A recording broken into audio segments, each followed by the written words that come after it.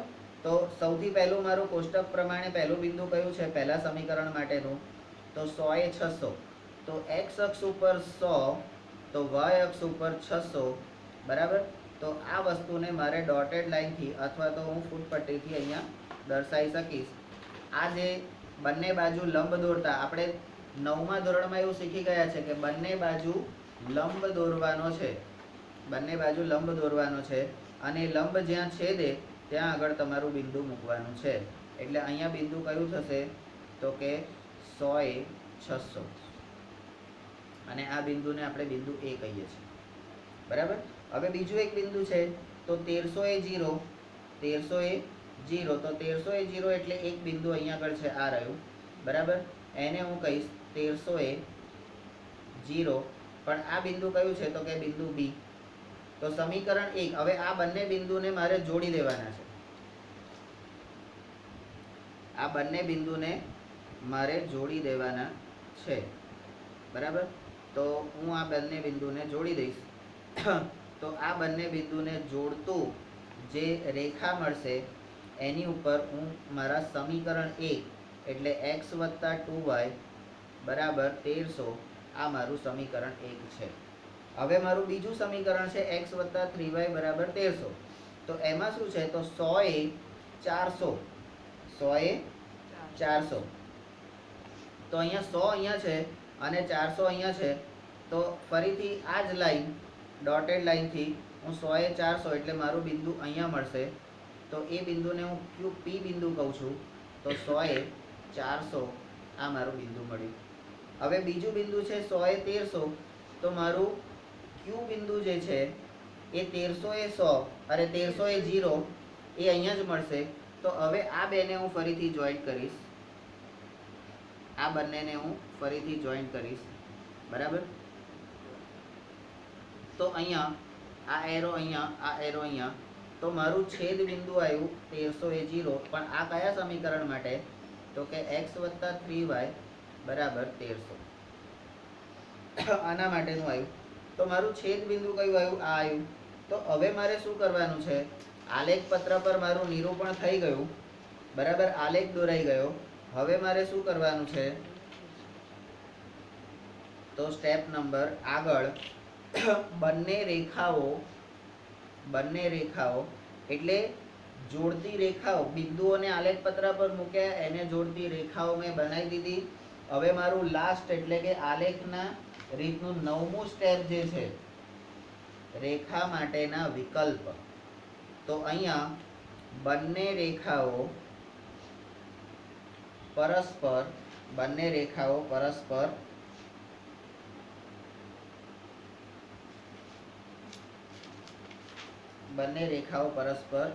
બિંદુ 1300/0 માં છેદે છે. તો માટે સમીકરણ યુગ્મનો હવે પરસ્પર છેદે તો શું આવે, અનન્ય ઉકેલ મળે. અને આ અનન્ય એટલે શું, તો કે એકને માત્ર એક બરાબર. એક કરતા વધારે ઉકેલ ક્યારેય મળે નહીં. તો આ મારું 5 પછી 6થું પેજ આવ્યું અને સ્વાધ્યાય 3.1. બરાબર. તો ત્યાર પછી ભૌમિતિક અર્થનો આ બીજું ઉદાહરણ. હવે મારું ત્રીજું ઉદાહરણ એટલે ત્રીજો દાખલો.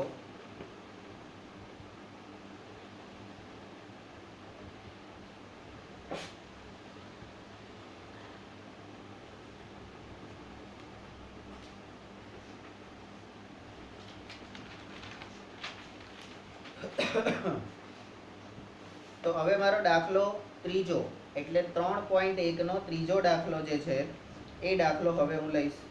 બરાબર. હવે એને છોડો. તો કોણ છે?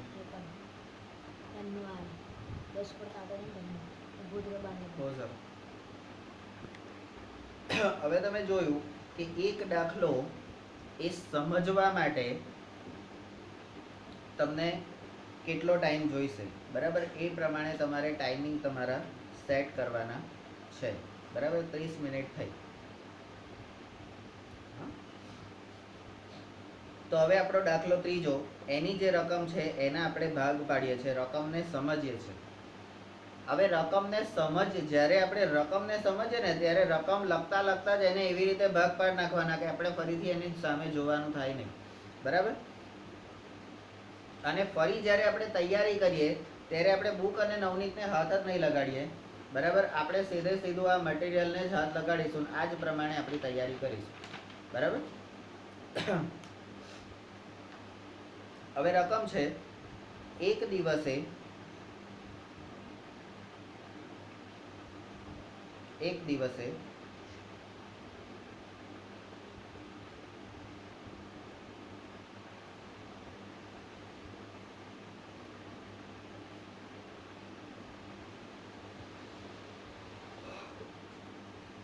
તો એક દિવસે 2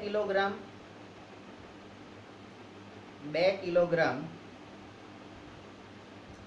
સફરજન 2 કિલોગ્રામ સફરજન અને 1 કિલોગ્રામ, અહીંયા કિગ્રા લખેલું છે, એ કિગ્રા એટલે તમારું કિલોગ્રામ થશે. બરાબર. કિલોગ્રામ. તો દ્રાક્ષ ની કિંમત ₹160 હતી. બરાબર. તો તમે દ્વિચલ સુરેખ સમીકરણમાં દરેક દાખલામાં તમે જોજો કે તમને 2 વસ્તુ અથવા 2 વ્યક્તિ એવું આપેલું જ હશે. કારણ કે આપણે 2 ચલ લેવાના છે એટલે 2 લોકો આપેલા હશે ને બંને શરતોમાં 2 લોકો કોમન હશે. બરાબર. તો આ આપણને એટલા માટે જોવાનું તમારે સારું છે કે બહુપદીની અંદર માથાકૂટ પ્રશ્નો તમારે કાઢી નાખ્યા છે. નહીં તો જો બહુપદીમાં માથાકૂટ પ્રશ્નો આવે અને દ્વિચલનોય માથાકૂટ પ્રશ્ન હોય અને ત્રીજું ચેપ્ટર પાછળ આગળ ચોથું ચેપ્ટર આવે છે દ્વિઘાત સમીકરણ, એમાં પણ માથાકૂટ પ્રશ્ન હોય એટલે કૂટ પ્રશ્ન હોય, તો ત્રણેયમાં આ જ પ્રકારની રકમો આવે. તો એમાંથી બહુપદીનું કયું, દ્વિચલનું કયું અને દ્વિઘાતનું કયું એ સાલું ખબર પડે નહીં. તો એ સમજવા માટે આ વસ્તુ ખાસ યાદ રાખવાની કે દ્વિચલ સુરેખ સમીકરણ યુગ્મ હોય તો એમાં 2 વસ્તુ આપેલી હશે અથવા 2 વ્યક્તિની વાત કરેલી હશે. બરાબર. ત્યાર પછી નંબર 2, 1 મહિના પછી હવે મહિના પછીની વાત હોય તો આપણે શું કરવાનું? મહિના પછી એટલે પછી હોય તો ઉમેરવાના, પહેલા હોય તો બાદ કરવાના. પછી હોય તો ઉમેરવાના, પહેલા હોય તો બાદ કરવાના. આપણે પેલા પિતા અને દીકરીની ઉંમરમાં આવું આપણે જોયું. બરાબર. તો પછી 4 કિલોગ્રામ એટલે અહીંયા 4 કિગ્રા, કિગ્રા એટલે કિલોગ્રામ સફરજન અને 2 કિલોગ્રામ એટલે કિગ્રા દ્રાક્ષ ની કિંમત ₹300 હતી. બરાબર. તો એક દિવસ એટલે આજનો દિવસ ગણીએ તો આજે તમે 2 કિલોગ્રામ સફરજન અને 1 કિલોગ્રામ દ્રાક્ષની કિંમત 160 હતી. 1 મહિના પછી એટલે આવતા મહિનાની 17મીએ તમારી આ 4 કિલોગ્રામ સફરજન અને 2 કિલોગ્રામ દ્રાક્ષની કિંમત 300 હતી.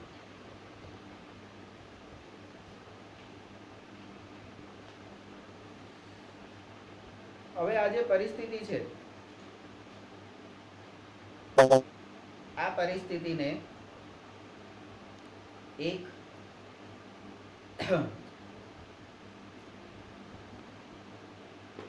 બૈજિક રીતે અને બીજું ભૌમિતિક રીતે દર્શાવો. હવે જ્યારે આપણે આને ભૌમિતિક રીતે દર્શાવવાની વાત કરીએ તો આલેખની રીતે ભૌમિતિક રીતે દર્શાવીશું તો આલેખની રીતે, કારણ કે ભૂમિતિ એટલે આલેખ. બરાબર.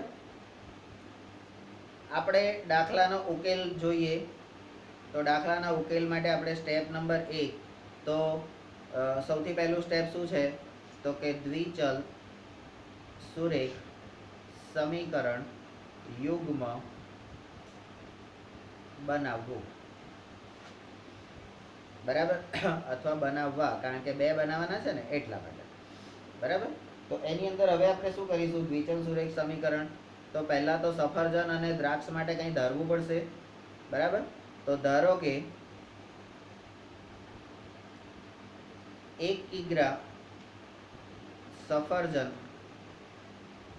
ની કિંમત 1 કિલોગ્રામ સફરજનની કિંમત બરાબર x રૂપિયા અને 1 કિગ્રા દ્રાક્ષની કિંમત બરાબર y રૂપિયા. બરાબર. x અને y રૂપિયા આ આપણે ધારણા કરી. બરાબર. ત્યાર પછી આપણી જે પહેલી શરત, બરાબર, તો 2 કિલોગ્રામ સફરજન 2 કિલોગ્રામ સફરજનની કિંમત 2 કિલોગ્રામ સફરજનની કિંમત તો 2 ગુણ્યા x બરાબર 2x રૂપિયા અને 1 કિલોગ્રામ દ્રાક્ષની કિંમત બરાબર 1 ગુણ્યા y બરાબર y રૂપિયા. તો આ બંને અને એની ટોટલ કિંમત તો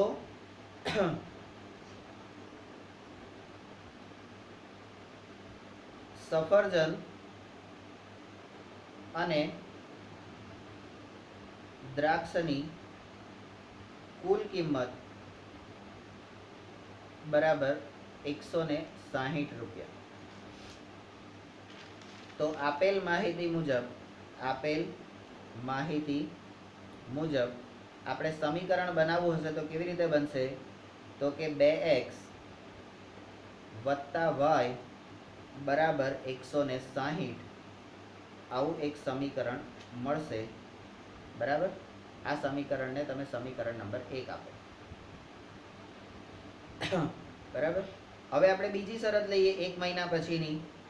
તો અહીંયા 4 કિગ્રા સફરજન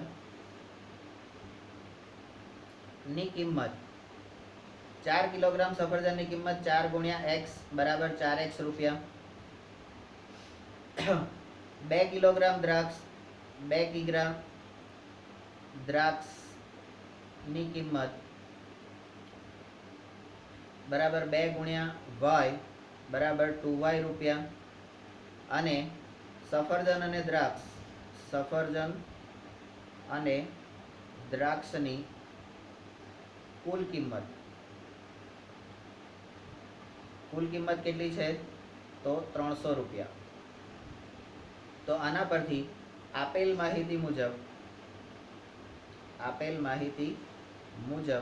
આપણે સમીકરણ બનાવીએ તો શું બનશે?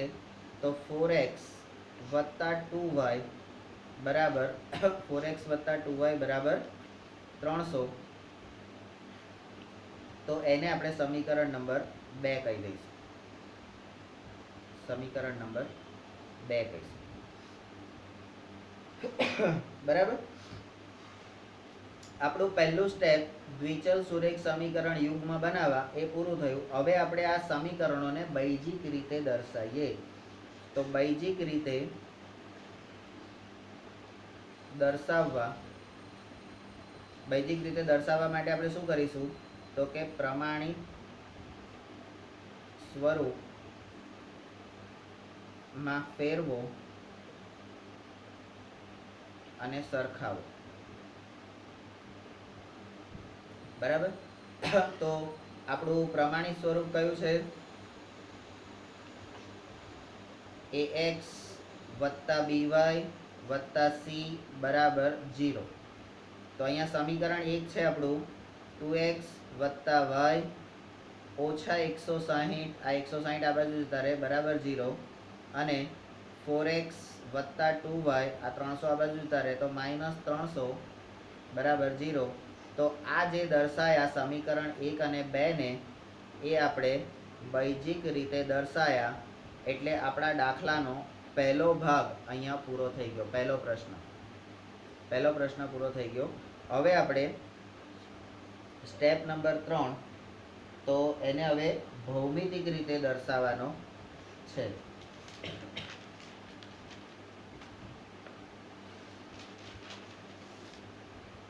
તો આપણો પ્રશ્ન છે ભૌમિતિક રીતે દર્શાવો. હવે ભૌમિતિક રીતે દર્શાવો એટલે શું? તો કે આલેખની રીતે દર્શાવો.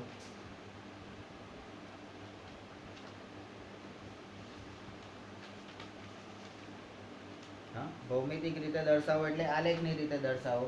અને આલેખની રીતે દર્શાવવા માટે મારે સૌથી પહેલા શું કરવાનું છે? તો હું અહીંયા આગળ નથી લખતો, કારણ કે આપણે આખું સળંગ લેવાનું છે એટલા માટે. તો હું એને એટલે હવે મારો જે દાખલાનો બીજો પ્રશ્ન છે એ બીજા પ્રશ્નનો હું ઉકેલ મેળવું છું. બરાબર છે?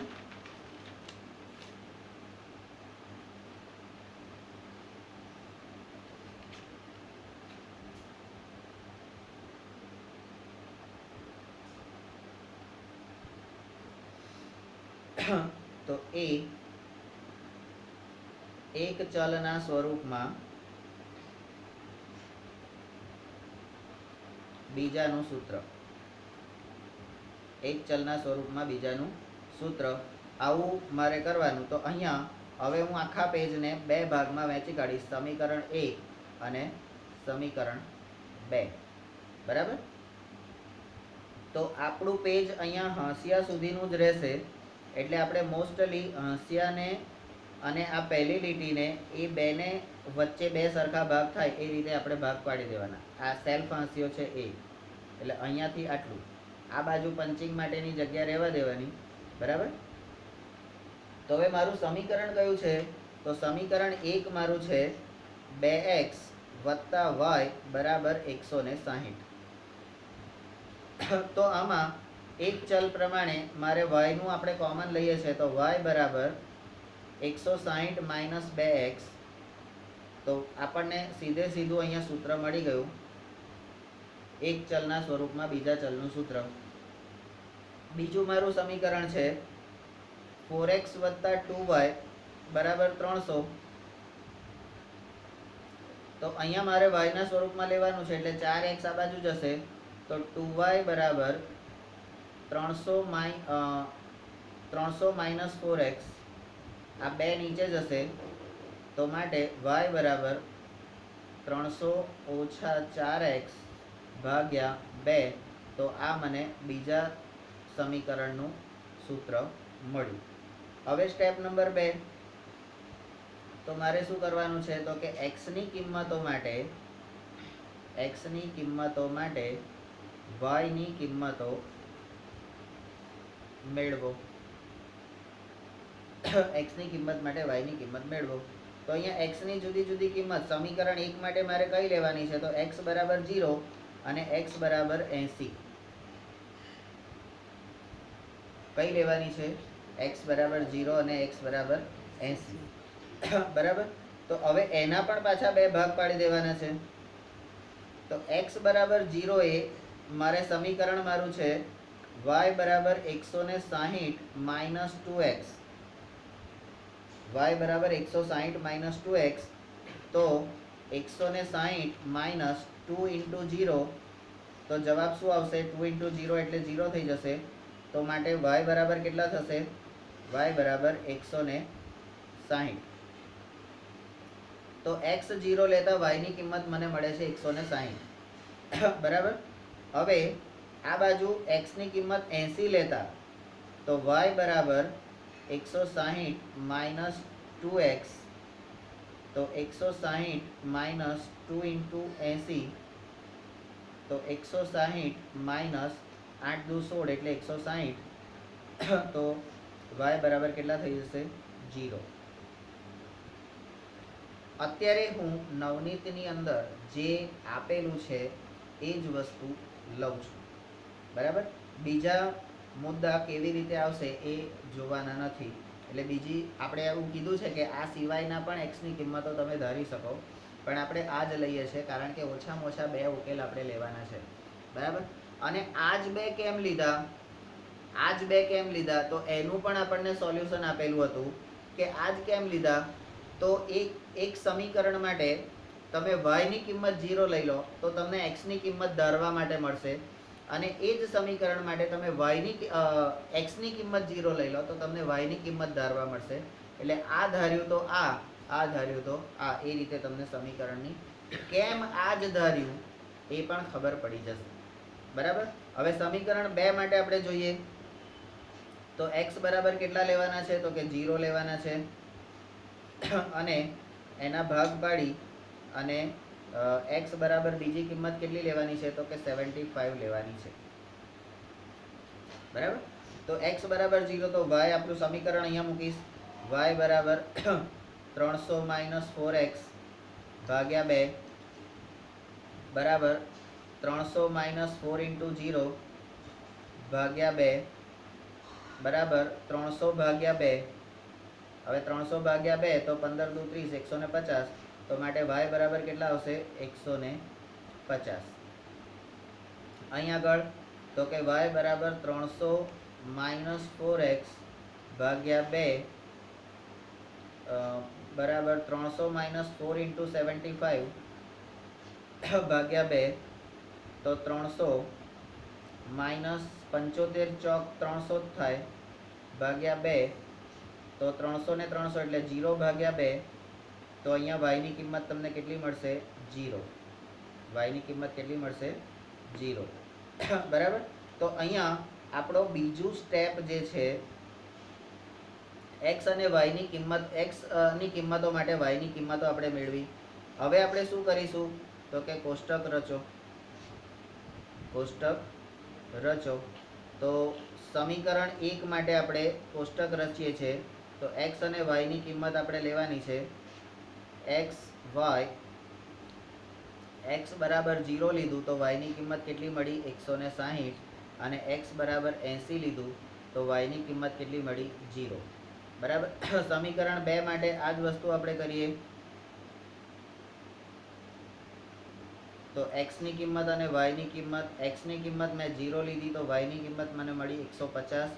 x ની કિંમત મેં 75 લીધી તો y ની કિંમત મને મળી 0. તો કોષ્ટકની રચના થઈ ગઈ. ત્યાર પછીનું સ્ટેપ, તો ઉકેલ ગણ રચો. ઉકેલ ગણ રચો. હવે આ જ વસ્તુને તમારે બિંદુ સ્વરૂપ લેવાનું છે. બરાબર. તો અહીંયા તમે એક બિંદુ A લો તો 0 એ 160, અને બીજું બિંદુ તમે B લો તો 80 એ 0. તો આ રીતે xy ના સંદર્ભમાં તમને બિંદુ મળશે યામ ભૂમિતિની રીતે. હવે બીજા સમીકરણ માટે તો P અને Q બિંદુ લો તો 0 એ 150 અને 75 એ 0. આ રીતે બે બિંદુ મળે. ઉકેલ ગણ મળી ગયો. હવે આપણે શું કરવાનું છે? ઉકેલ ગણ મળ્યા પછી શું કરવાનું છે? ઉકેલ ગણ મળ્યા પછી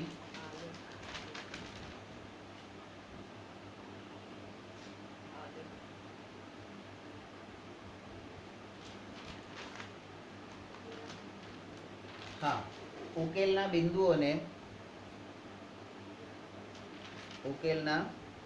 બિંદુઓનું આલેખપત્ર પર નિરૂપણ. ઉકેલના બિંદુઓનું આલેખપત્ર પર નિરૂપણ કરવા માટે આપણે પેજ જોઈશે. તો પેજ આપો.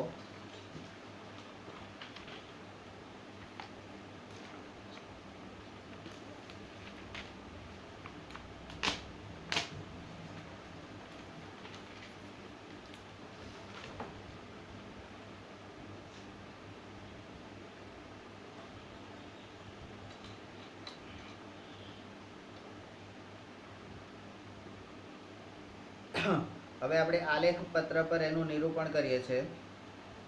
તો અહીંયા આપણી કોઈ માઇનસની નિશાની નથી. તો માઇનસની નિશાની ના હોવાના કારણે આપણે આપણું કામ કરીએ છીએ.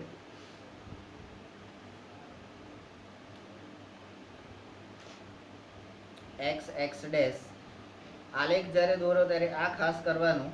વાય વાય ડેશ અહીંયા 0 લખી દેવાનું જ્યાં છેદતું હોય ત્યાં, બરાબર. અને તમારે અહીંયા તમે આ વસ્તુ જોઈ શકો છો કે ઉપરની સાઈડે વધારે બિંદુઓ છે. તો આલેખ તમે નીચે ખેંચી શકો. 160 છે એટલે અહીંયા તમારે લાઈનો એક લાઈન પણ લો તો પણ 16 લાઈનો જોઈશે. તો આ એક્સની જે નિશાની છે એ આપણે હું છેક નીચે ખેંચું છું, બરાબર. ઓલમોસ્ટ અહીંયા સુધી હું લઈ લઉં છું. તો એક્સ એક્સ ડેશ મારું અહીંયા આવશે, બરાબર. આ નહીં ગણાય. અને 0 મારું અહીંયા આવી જશે, બરાબર.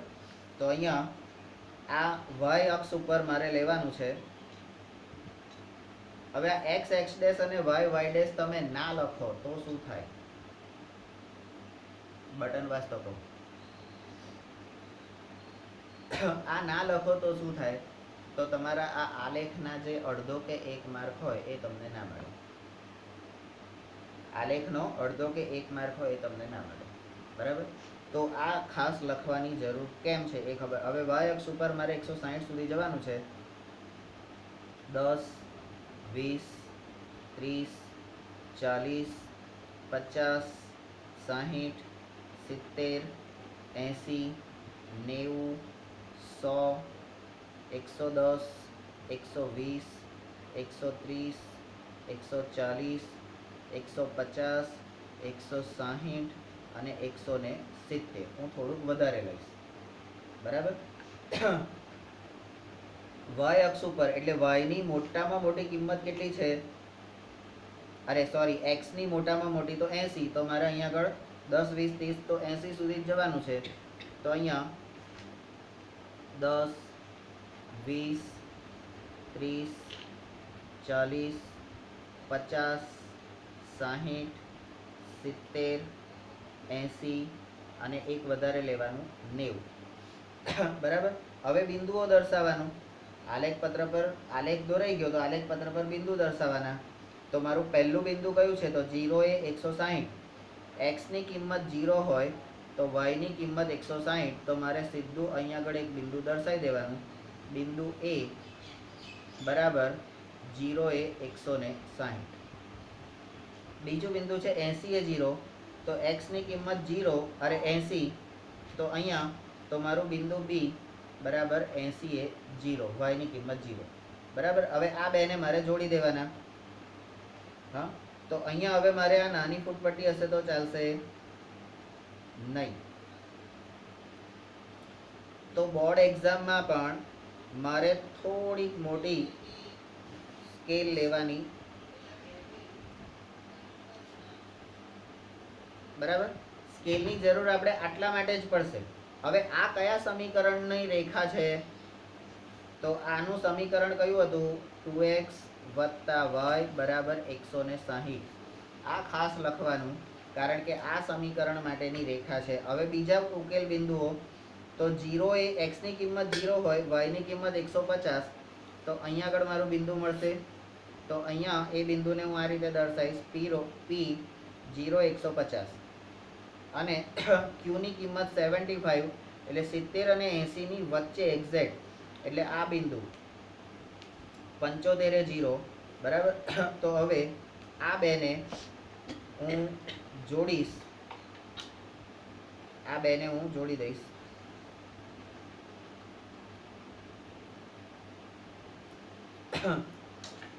તો અહીંયા Q બરાબર કેટલા છે તો કે 75 0 અને આ કયું સમીકરણ તો મારું બીજું સમીકરણ 4x + 2y બરાબર 300.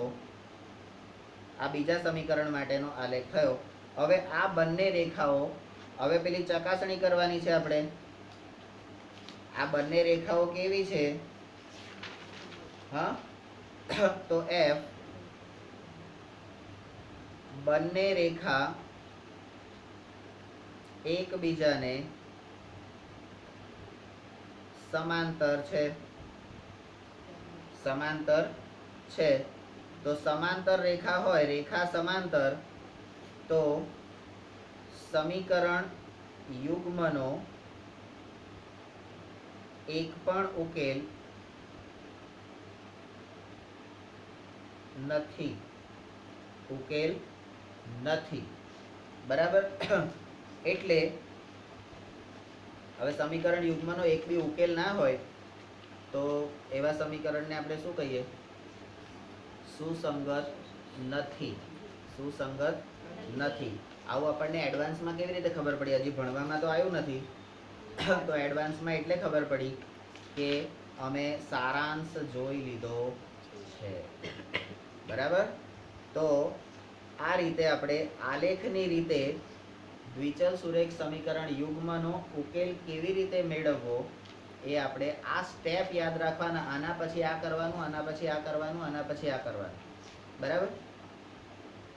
આ જ વસ્તુ નવનીતમાં પણ આપેલી છે, પણ નવનીતમાં વચ્ચે વચ્ચે શું કરવાનું એ કશું આપેલું નથી. આ કેવી રીતે આવ્યું એ આપેલું નથી, તો એ આપણે સમજી લઈએ બરાબર.